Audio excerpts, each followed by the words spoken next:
రామాయణం కేవలం ఒక పారాయణ గ్రంథం కాదు. ఇది ఆచరణ ప్రధాన గ్రంథం. మానవ జీవితంలోని అన్నింటినీ అంటే తల్లిదండ్రుల అనురాగం, పుత్రుల అభిమానం, అన్నదమ్ముల అనుబంధం, భార్యాభర్తల సంబంధం, గురుభక్తి, స్నేహఫలం ఇలా అన్నింటినీ తెలియజేస్తూ ఉత్తమ ధర్మాలను ఆచరిస్తే మనిషి మహనీయుడిగా ఎలా ఎదగగలడో నేర్పుతుంది. వాల్మీకి మహర్షి నారదునితో ఈ లోకంలో అన్ని ఉత్తమ గుణాలు కలవాడు, ధర్మం తెలిసినవాడు, మాట తప్పనివాడు, సకల ప్రాణులకు మేలు చేసేవాడు, వీరుడు, ధీరుడు, అసూయలేనివాడు ఎవరైనా ఉన్నారా అని ప్రశ్నిస్తాడు. నారదుడు దానికి సమాధానంగా, ఓ మహాముని, ఇన్ని లక్షణాలు ఒకే వ్యక్తిలో ఉండటం అరుదు. కాని నీవు చెప్పిన విశిష్ట గుణాలన్నీ మూర్తీభవించినవాడు ఒకే ఒక్కడు ఉన్నాడు. అతనే ఇక్ష్వాకు వంశీయుడైన శ్రీరాముడు అని రామకథను నారదుడు వాల్మీకి వినిపించాడు. తమసా నదీ తీరంలో వాల్మీకి మహర్షి ఒక వేటగాడు క్రౌంచ పక్షుల జంటలోని మగపక్షిని బాణంతో కొట్టగా అది నేలకూలడం చూశాడు. ఆడపక్షి అరణ్య రోదనకు ఆయన హృదయం ద్రవించింది. దుఃఖం ఆపుకోలేక ఆయన నోటి వెంట అప్రయత్నంగా శ్లోకం జనిస్తుంది. బ్రహ్మ ప్రత్యక్షమై, ఓ ఋషీశ్వర, నీవు పలికినది శ్లోకమే. నా సంకల్ప ప్రభావం చేత నీ నోట ఈ ఛందస్సు పలికింది. ఇదే ఛందస్సులో నారదుడు చెప్పిన సంపూర్ణ రామచరిత్రను రచించు అని ఆదేశిస్తాడు. వాల్మీకి రామాయణ రచనను మొదలు పెడతాడు. సరయూ నదీ తీరాన ఉన్న కోసల దేశపు రాజధాని అయోధ్య. దానిని సూర్యవంశీయుడైన దశరథ మహారాజు పరిపాలిస్తున్నాడు. సంతానం లేని లోటుతో దశరథుడు పుత్రకామేష్టి యాగం చేయగా యజ్ఞకుండం నుండి ఒక దివ్య పురుషుడు ఉద్భవించి పాయసాన్ని అందించాడు. ఆ పాయసం వల్ల కౌసల్యకు రాముడు, కైకేయికి భరతుడు, సుమిత్రకు లక్ష్మణ శత్రుఘ్నులు జన్మించారు. ఒకనాడు విశ్వామిత్ర మహర్షి దశరథుని సభకు వచ్చి తన యాగాన్ని మారీచ సుబాహులనే రాక్షసుల నుండి రక్షించడానికి 16 ఏళ్లు కూడా నిండని రాముడిని తనతో పంపమని కోరాడు. దశరథుని పుత్రవాత్సల్యం అడ్డుపడినా వశిష్ఠుని హితబోధతో అంగీకరించాడు. విశ్వామిత్రుని వెంట వెళ్లిన రామలక్ష్మణులు దారిలో బల అతిబల విద్యలను గ్రహించారు. తాటక అనే యక్షిణిని సంహరించారు. మహర్షి యాగాన్ని భంగం చేయడానికి వచ్చిన మారీచ సుబాహులను రాముడు తన అస్త్రాలతో ఓడించి యాగ సంరక్షణ చేశాడు. విశ్వామిత్రుడు వారిని మిథిలా నగరానికి తీసుకువెళ్లాడు. మిథిలకు వెళ్లే దారిలో గౌతమ మహర్షి ఆశ్రమంలో రాముని పాదస్పర్శతో అహల్యకు శాప విమోచనం కలిగి నిజ రూపాన్ని పొందుతుంది. విశ్వామిత్రుడు, రామలక్ష్మణులు మిథిలా నగరం చేరుకుంటారు. అక్కడ జనక మహారాజు తన కుమార్తె సీతకు స్వయంవరం ప్రకటించాడు. పరమశివుని విల్లును ఎక్కుపెట్టిన వారికే సీతను ఇచ్చి వివాహం చేస్తానంటాడు. ఎందరో రాజులు ప్రయత్నించినా విఫలమవగా విశ్వామిత్రుని అనుమతితో రాముడు ఆ శివధనస్సును అవలీలగా ఎక్కుపెట్టి పెలపెలమనే శబ్దంతో విరిచేశాడు. అంగరంగ వైభవంగా సీతారాముల కళ్యాణం జరిగింది. జనకుని మరో కుమార్తె ఊర్మిలను లక్ష్మణుడికి, జనకుని తమ్ముడైన కుశధ్వజుని కుమార్తెలు మాండవి, శృతకీర్తిలను భరత శత్రుఘ్నులకు ఇచ్చి వివాహం జరిపించారు. సకల గుణాభిరాముడైన శ్రీరాముడికి యువరాజ పట్టాభిషేకం చేయాలని దశరథుడు ప్రజలందరి ఆమోదంతో నిశ్చయించాడు. అయోధ్య ఆనందంలో మునిగిపోయింది. ఈ వార్తను చూసి ఓర్వలేని కైకేయి దాసి అయిన మంధర కైకేయి మనసులో విషబీజాలు నాటింది.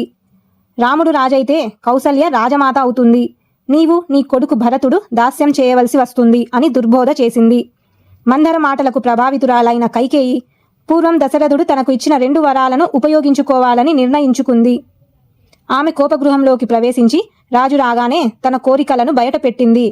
మొదటి వరంగా రాముడి కోసం చేసిన ఏర్పాట్లతో భరతుడికి పట్టాభిషేకం జరగాలని, 2వ వరంగా రాముడు నారచీరలు జటాధారి అయి 14 సంవత్సరాలు దండకారణ్యంలో వనవాసం చేయాలి అని కోరింది.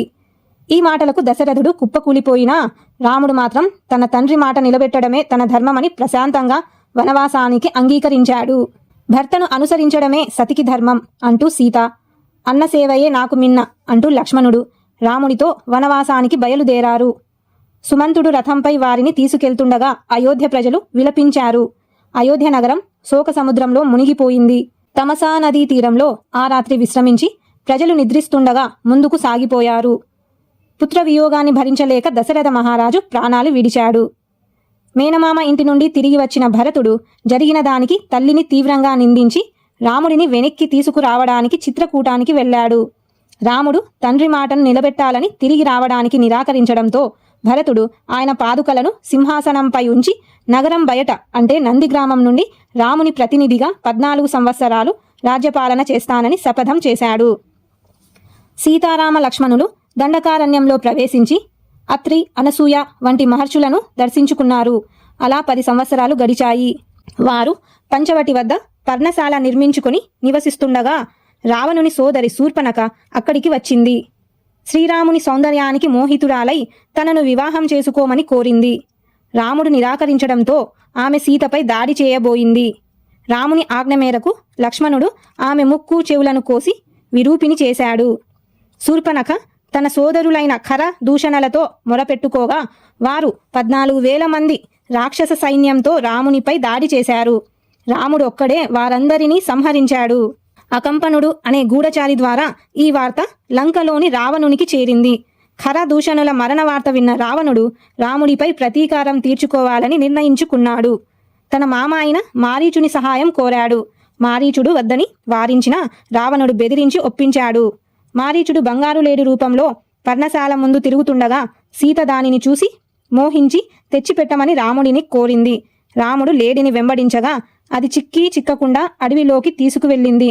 రాముడు బాణంతో కొట్టగా మారీచుడు నిజ రూపం దాల్చి అయ్యో సీత, అయ్యో లక్ష్మణ అని రాముని కంఠంతో ఆర్తనాదం చేసి ప్రాణాలు విడిచాడు. ఆ కేకలు విని సీత ఆందోళన చెంది లక్ష్మణుడిని వెళ్ళమని బలవంతం చేసింది. లక్ష్మణుడు అన్నయ్యకు ఏ ఆపద రాదని చెప్పినా సీత నిష్ఠూర మాటలతో లక్ష్మణుడిని వెళ్లేలా చేస్తుంది. లక్ష్మణుడు వెళ్లిన వెంటనే సన్యాసి వేషంలో వచ్చిన రావణుడు సీతను బలవంతంగా అపహరించి తన పుష్పక విమానంలో లంకకు తీసుకువెళ్లాడు. అడ్డుపడిన పక్షిరాజు అయిన జటాయువును రావణుడు తన ఖడ్గంతో రెక్కలను కాళ్లను నరికివేయగా అతను నేలకూలాడు. పర్ణశాలకు తిరిగి వచ్చిన రామలక్ష్మణులు సీత కనబడక తీవ్రంగా దుఃఖిస్తూ అడవిలో వెతకడం ప్రారంభించారు. దారిలో రావణుడితో పోరాడి ప్రాణాపాయ స్థితిలో ఉన్న జటాయువు ద్వారా సీతను లంకాధిపతి అయిన రావణుడు అపహరించాడని తెలుసుకున్నారు. వారు ఋష్యమూక పర్వతం వద్దకు చేరుకోగా వాలి భయంతో అక్కడ తలదాచుకుంటున్న వానరరాజు సుగ్రీవుని మంత్రి అయిన హనుమంతుడు వారిని కలిశాడు. హనుమంతుడు రామ సుగ్రీవుల మధ్య అగ్ని సాక్షిగా మైత్రిని నెలకొల్పాడు. సుగ్రీవుని అన్న అయిన వాలి సుగ్రీవుని భార్య రుమను అపహరించి రాజ్యాన్ని లాక్కున్న విషయం తెలుసుకున్న రాముడు వాలిని వధించి రాజ్యాన్ని తిరిగి ఇప్పిస్తానని మాట ఇస్తాడు. దానికి సుగ్రీవుడు తన వానర సైన్యంతో సీతను వెతకడానికి సహాయం చేస్తానంటాడు. సుగ్రీవునికి నమ్మకం కలిగించడానికి రాముడు తన కాలి బొటనవేలితో దుందుబి అస్థిపంజరాన్ని 10 యోజనాల దూరం విసిరివేయడం మరియు ఒకే బాణంతో 7 మద్ది చెట్లను చీల్చడం చేస్తాడు. తర్వాత సుగ్రీవుడు వాలిని యుద్ధానికి పిలుస్తాడు. వారిద్దరి పోరులో రాముడు చెట్టు చాటు నుండి బాణం వేసి వాలిని వధిస్తాడు. కిష్కిందకు సుగ్రీవుడు రాజుగా, అంగదుడు యువరాజుగా పట్టాభిషక్తులవుతారు. మాట ప్రకారం సుగ్రీవుడు తన వానర సైన్యాన్ని 4 దిక్కులకు సీతాన్వేషణకు పంపాడు. అంగదుడు, జాంబవంతుడు, హనుమంతుడు దక్షిణ దిశగా వెళ్లారు. సముద్ర తీరానికి చేరి దాన్ని ఎలా దాటాలా అని నిరాశ చెందారు. అప్పుడు జాంబవంతుడు హనుమంతునికి అతని జన్మతః వచ్చిన శక్తులను గుర్తు చేశాడు. ప్రేరణ పొందిన హనుమంతుడు తన శరీరాన్ని పర్వతమంత పెంచి వాయువేగంతో వెళ్లే రామబాణంలా లంకకు వెళతాను, అక్కడ సీతమ్మను చూడకపోతే అదే వేగంతో స్వర్గానికి వెళతాను అని ప్రతిజ్ఞ చేసి మహేంద్రగిరి నుండి ఆకాశంలోకి ఎగిరాడు. దారిలో మైనాకుడు, సురస, సింహిక వంటి అడ్డంకులను తన బుద్ధిబలంతో శక్తితో అధిగమించి లంకకు చేరుకున్నాడు. రాత్రివేళ సూక్ష్మ రూపంలో లంకలో ప్రవేశించిన హనుమంతుడు ప్రతి చోటా వెతికాడు. చివరకు అశోకవనంలో రాక్షస స్త్రీల మధ్య తీవ్రమైన దుఃఖంలో ఉన్న సీతాదేవిని చూశాడు. రావణుడు వచ్చి తనను వివాహం చేసుకోమని బెదిరించడం, సీత అతడిని నిరాకరించడం హనుమంతుడు గమనించాడు. రావణుడు వెళ్ళాక హనుమంతుడు రాముని కథను గానం చేస్తూ మెల్లగా ఆమెకు కనిపించి తాను రామదూతనని చెప్పాడు. నమ్మకం కోసం రాముడి ఉంగరాన్ని అంటే రామముద్రికను అందించాడు. అపారమైన ఆనందంతో సీత తన చూడామణిని ఆనవాలుగా ఇచ్చి రాముడిని త్వరగా వచ్చి తనను విడిపించమని వేడుకుంది. రావణుని బలాన్ని అంచనా వేయడానికి హనుమంతుడు అశోకవనాన్ని ధ్వంసం చేయడం ప్రారంభించాడు. అతడిని ఆపడానికి వచ్చిన జంబుమాలి నుండి రావణుని కుమారుడైన అక్షకుమారుని వరకు ఎందరో రాక్షస వీరులను సంహరించాడు. చివరకు రావణుని పెద్ద కుమారుడు ఇంద్రజిత్తు బ్రహ్మాస్త్రాన్ని ప్రయోగించి హనుమంతుని బంధించాడు. రావణుని సభలో హనుమంతుడు ధైర్యంగా తాను రామదూతనని సీతను అప్పగించమని హితవు పలికాడు. ఆగ్రహించిన రావణుడు దూతను చంపరాదన్న విభీషణుని మాట విని అతని తోకకు నిప్పు పెట్టమని ఆజ్ఞాపించాడు.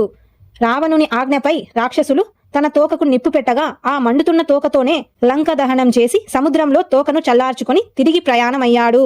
హనుమంతుడు చూడామణితో తిరిగి వచ్చి చూశాను సీతమ్మను అని శుభవార్తను అందించాడు. వానర సైన్యం ఆనందంతో గర్జిస్తూ దక్షిణ సముద్ర తీరానికి బయలుదేరింది. లంకలో రావణుని తమ్ముడైన విభీషణుడు సీతను రామునికి అప్పగించి ధర్మాన్ని నిలబెట్టమని అన్నను వేడుకున్నాడు. రావణుడు తిరస్కరించి అవమానించడంతో విభీషణుడు శ్రీరాముని శరణు కోరాడు. రాముడు అతనికి అభయమిచ్చాడు. సముద్రుడిని దాటే మార్గం కోసం రాముడు 3 రోజులు ప్రార్థించినా ఫలితం లేకపోవడంతో బ్రహ్మాస్త్రాన్ని సంధించడానికి సిద్ధపడతాడు. భయపడిన సముద్రుడు ప్రత్యక్షమై విశ్వకర్మ కుమారుడైన నలుని ఆధ్వర్యంలో వారధి నిర్మించమని సూచిస్తాడు. వానర సైన్యం 5 రోజులలో 100 యోజనాల పొడవు 10 యోజనాల వెడల్పు ఉన్న రామసేతువును నిర్మిస్తారు. ఆ సేతువు మీదుగా రామలక్ష్మణులు, సుగ్రీవుడు, హనుమంతుడు, విభీషణుడు మరియు లక్షలాది వానర సైన్యం లంకకు చేరి సువేల పర్వతంపై విడిది చేస్తారు. దేవతలకు రాక్షసులకు మధ్య జరిగినంత భయంకరంగా యుద్ధం ప్రారంభమైంది. అంగదుడు, హనుమంతుడు వంటి వానర వీరులు రాక్షస సైన్యాన్ని నాశనం చేశారు. రావణుని సోదరుడైన కుంభకర్ణుడు వేలాది వానరులను సంహరించగా రాముడు అతడిని వధించాడు. ఇంద్రజిత్తు ప్రయోగించిన శక్తి ఆయుధానికి లక్ష్మణుడు మూర్ఛపోగా హనుమంతుడు సంజీవని పర్వతాన్ని తెచ్చి అతడిని బ్రతికించాడు. ఆ తర్వాత జరిగిన భీకర పోరులో లక్ష్మణుడు ఇంద్రజిత్తును సంహరించాడు. కుమారుల మరణంతో క్రోధుడైన రావణుడు స్వయంగా యుద్ధానికి వచ్చాడు. ఇంద్రుడు పంపిన రథంపై రాముడు, తన రథంపై రావణుడు భీకరంగా పోరాడారు. చివరకు అగస్త్య మహర్షి ఉపదేశించిన ఆదిత్య హృదయం పఠించి రాముడు బ్రహ్మాస్త్రాన్ని ప్రయోగించి రావణుని వక్షస్థలాన్ని చీల్చి సంహరించాడు. ధర్మం గెలిచింది. యుద్ధం ముగిశాక విభీషణుడు లంకారాజుగా పట్టాభిషిక్తుడయ్యాడు. సీత తన పవిత్రతను నిరూపించుకోవడానికి అగ్నిప్రవేశం చేసింది. అగ్నిదేవుడు స్వయంగా సీతను రామునికి అప్పగించి ఆమె పాతివ్రత్యాన్ని లోకానికి చాటాడు. 14 సంవత్సరాల వనవాసం పూర్తి కావడంతో సీతారామ లక్ష్మణులు అయోధ్యకు తిరిగి వచ్చారు. భరతుడు, ప్రజలు వారికి ఘన స్వాగతం పలికారు. అంగరంగ వైభవంగా జరిగిన పట్టాభిషేకంతో శ్రీరాముడు అయోధ్యకు చక్రవర్తి అయ్యాడు. రాముడు 11,000 సంవత్సరాలు ధర్మబద్ధంగా ప్రజానురంజకంగా పరిపాలించాడు. ఆయన పాలనలో ప్రజలందరూ సుఖ సంతోషాలతో ధర్మబద్ధంగా జీవించారు. ఆ ఆదర్శ పాలనే రామరాజ్యంగా కీర్తించబడింది.